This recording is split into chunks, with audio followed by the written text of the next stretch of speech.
released today announcing the decision, and you can see it right there on the screen. The President of the Republic of Ghana, Nana Akufo-Addo, has authorized Finance Minister Ken Ofori-Atta to commence formal engagements with the International Monetary Fund, inviting the fund to support an economic program put together by the government of Ghana. This follows a telephone conversation between the President and the IMF Managing Director, Ms. Kristalina Georgieva, conveying Ghana's decision to engage with the fund. At a meeting on June 30, 2022, Cabinet indicated its support for the decision. The engagement with the IMF will seek to provide balance of payment support as part of a broader effort to quicken Ghana's build back in the face of challenges induced by the COVID-19 pandemic and recently the Russia-Ukraine crisis, and is signed by Information Minister Kojo Oppong-Nkrumah.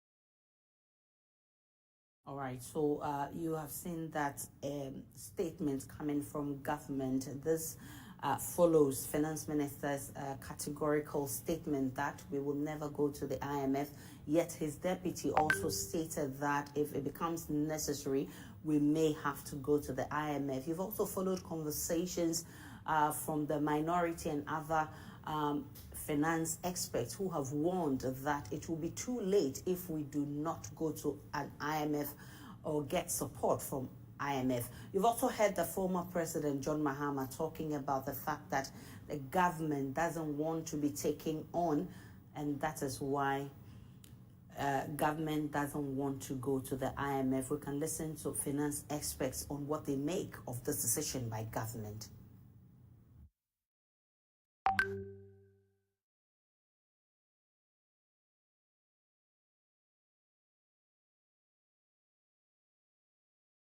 Our liquidity is not good, and we may have to go to the fund for the support. I think the finance minister came back and said that we are not going.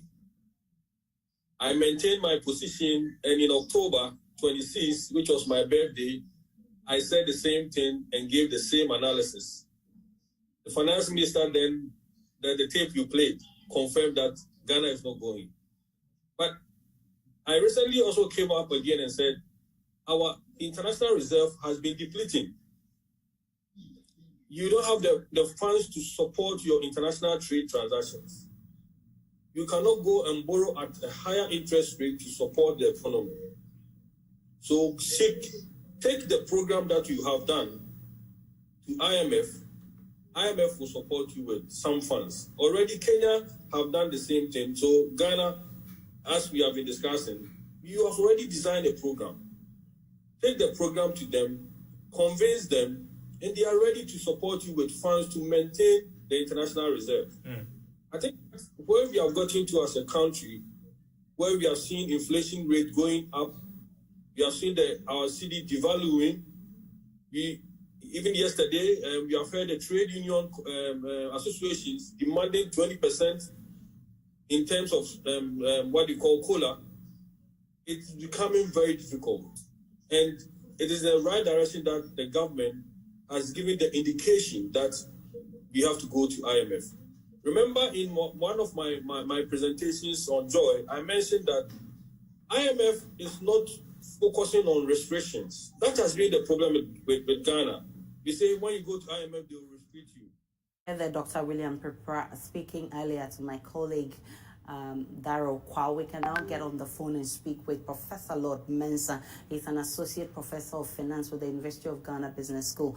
I'm grateful for your time this afternoon. Does this come to you as a surprise? I mean, you were one of those who said it's premature to think of going to IMF. Yes, I think I'm surprised for now to get this information that government has directed the finance minister to start looking at the direction of the IMF. Because, government gave us two options. And the option economics is about having options and then choosing one and then maximizing the usage of what you have chosen. Clearly, if you go back online, you will see some of the statements that came from the finance minister, thinking that he is a minister, he owns the information that he's putting on there. He owns, the economy. And as a result of that, whatever he's telling them here, it's almost closer to the truth. So effectively, I'm surprised because we've had the E-levy being implemented. And if E-levy is being implemented, that was the option that was chosen by the government. And in the end, we are expecting the government to maximize the little that is coming, to ensure the usage of the little that is coming, to ensure that we feel better. I thought maybe economic management is about having options and then making a choice. And as a result of that, you maximize, the usage of the choice that you make in that regard. But that is not what I'm seeing. I see a situation where, government wants to have everything available, all the possible choices, and then try making. If we try this right, that's not where we move on to the next one. And look at the state of time that we are using to do this. We creating what we call policy uncertainty. And there's no economy that grows, with this kind of policy uncertainty. So is the government going to scrap the E-levy or to continue with it and still enjoy the benefits of the IMF? Apart from the benefits, remember IMF is coming with other conditionalities. And if the conditionalities are not in favor to the ordinary Ghanaian, then the ordinary Ghanaian is going to take a double dose of the pain as a result of, what is happening on the ground as we speak. So for me, I don't see that there's a management going on. We have two options, and I trusted the finance minister, knowing very well that he owns the economy. He has more information in the strong room than I do as I sit here. And as a result of that, he's making the right decision for us. But that is not what we are seeing. And so effectively, for me, I'm surprised. But then in the end, that's the choice that has been made now. But we will have to see whether the government is going to scrap the E-levy or not. That is what I'm waiting for. Professor Lord Mensah, I'm grateful for your time this afternoon. He's an associate professor of finance of the University of Ghana Business School. Now, let's take you to Parliament now, where my colleague Akufo-Addo joins us live with some reactions from the House. You recall that the minority has been on this case and calling on government to hide its pride and go back to the IMF. Akufo-Addo, what can you report from Parliament? Personality profile this Friday. Aisha, so three of the minority MPs have so far spoken with, say that it is refreshing that government is seeking IMF support, but that government should have done so much earlier on. I spoke to Dr. Akufo-Addo, who is ranking member on the Finance Committee, and he told me that government should have swallowed its pride much early on and gone to the IMF. But if you look at where our current debt position is now, it's going to make it very difficult for the country to get a better IMF deal, because there are countries like Sri Lanka and Zambia who have all made the request to IMF to seek support, but haven't gotten a deal yet because of their precarious financial situation. It cites our debt to a GDP situation, which it says will make it much difficult for us. He also says that in the coming days, the minority are going to support the position announced yesterday by former President John Mahama when he spoke at the launch of that think tank, that government or the minority side is not going to support any loan from government that is not project specific. Currently before Parliament is a $1 billion syndicated loan agreement, and the minority said they are not going to support this. I also spoke with Dr. Alhaji ABF Hussein, who's the MP for Sagnerigu, and he had specific concerns about the conduct of the finance minister. We know that the finance minister had been categorical that government was not going to seek IMF and that the country was a proud nation. And he's asking what has changed now. He's calling for his head. He's asking for the finance minister to either be sacked or resigned, because he told Ghanaians that government was not seeking an IMF program because it was banking its hope on E-levy. And now you are charging E-levy and you are going to the IMF. He says that is double speaking, and the finance minister must either resign or be sacked. We've also been hearing from the MP for Ningo Pram, Sam George, who also read to me a Facebook post and a tweet from then Vice Presidential candidate Vice President Baumia, saying that if the government, then John Dramani Mohammed's government, had listened to sound advice for people like him and the NPP, then there will be no need for them to embark on an IMF deal. And so he said that the Vice President, Dr. Mahmoud Bamia, should bow his head in shame because he lied to the people, he deceived them. Those were the claims he's making. And so if you look at the House today, since the information trickled in, the minority are yet to hold a public briefing. They will be doing so in the next hour or so, and they are going to let Ghanaians know what the official position is. But they say it's refreshing that government has decided to finally bite the bullet and go to the IMF. Well, Kwasante, what other business is in the House today? So the energy minister just finished answering an urgent question. We know that on Tuesday, minority ranking member on mines and energy, John Jinapo, alleged that government was seeking to use $35 million to transport the Ameri plant from Abuaze to Kumasi. He's been answering questions on that today. He says that amount is a figment of the minority's imagination because they've not come to the conclusion in terms of the amount they are going to use to do this relocation, because the government has not yet signed the contract for the relocation to be done. Currently on the floor of Parliament is also the Agri Minister, who is answering questions about the shortage of fertilizer and other issues having to do with food security in the country. It's a full business house today because there are a lot of issues on agri, there are issues on energy, and just this morning, this new information coming in about government deciding to seek IMF support. So it's much hotter here in Parliament today, Aisha. Kwekwa Sante is our correspondent in Parliament. We'll bring you more in our subsequent bulletins. We can now hear from the Finance Minister, who has been explaining reasons for not opting for the IMF at the initial stages. Respond to the issues, that are deep in your heart, and then we can answer them on one-on-one basis. So we can engage in a conversation in which, in the end, we are talking about the Black Star shining again, a people who are proud, a people who are prosperous, a people who are well educated, a people who are ready to share and sacrifice so that all of us, our 30 million people, will move ahead. But I can tell you, as my colleague, Deputy Minister said, we are not going to the IMF. Whatever we do, we are not. The consequences are dire. We are a proud nation. We have the resources. We have the capacity. Don't let anybody tell you. Like when Joshua, Caleb, and 10 others went to spy on the promised land. And only 2 of them came to say that we can do it. And the 10 went around the community murmuring, you can't, We are not people of short sight, And we have to move on, okay?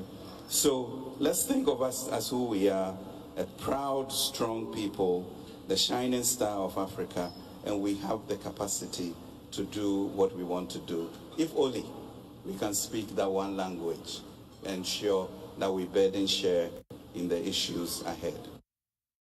IMF Managing Director Kristalina Rosa Georgieva has been speaking on the general economic situation across the globe. Where we are today is a very dangerous zone. Why? Because multiple factors, supply chain interruptions, the war in Ukraine, are putting pressure on prices. We need inflation under control because price stability is critical for growth. So at the IMF now we are working hard to anticipate which of our members may face balance of payment constraints, and I can tell you we are ready to step up. We have 700 billion lending capacity, and we would deploy as much as necessary. And actually, I tell our members that are with high level of debt, don't wait. don't wait. Move towards programs that would help you protect your economy. Because when capital leaves and nothing comes to guarantee stability, then countries may find themselves in a very, very tough spot. But I want to be very honest with all of you. We are for some tough time this year, next year, because of this tightening of financial conditions and the consequences of it. And let me just say one thing. The very best service we do to countries is to help them have prudent macroeconomic management, because then investors trust that this is a good place to put money in. 7 persons are confirmed dead in an accident involving 2 vehicles on the Kukum-Kwapon Road in the Sunafo South district of the Ahafo region. The firefighters from Goso and who were going to the rescue also got involved in an accident. Ahafo Regional MTTD Commander DSP Eko Gezi says none of the fire officers died. He gave more details in an interview with my colleague Samuel Brace earlier on News Desk.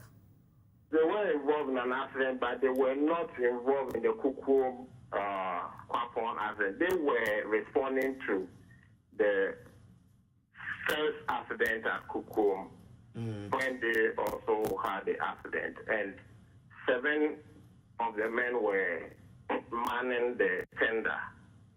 All of them got injured. 6 were treated and discharged yesterday. 1 is currently on admission. But her condition is very stable. Who are the other victims in this accident? The taxi cab, a Toyota taxi cab, had 7 persons on board, including the driver. All of them perished in the accident. There were 7? There were 7. And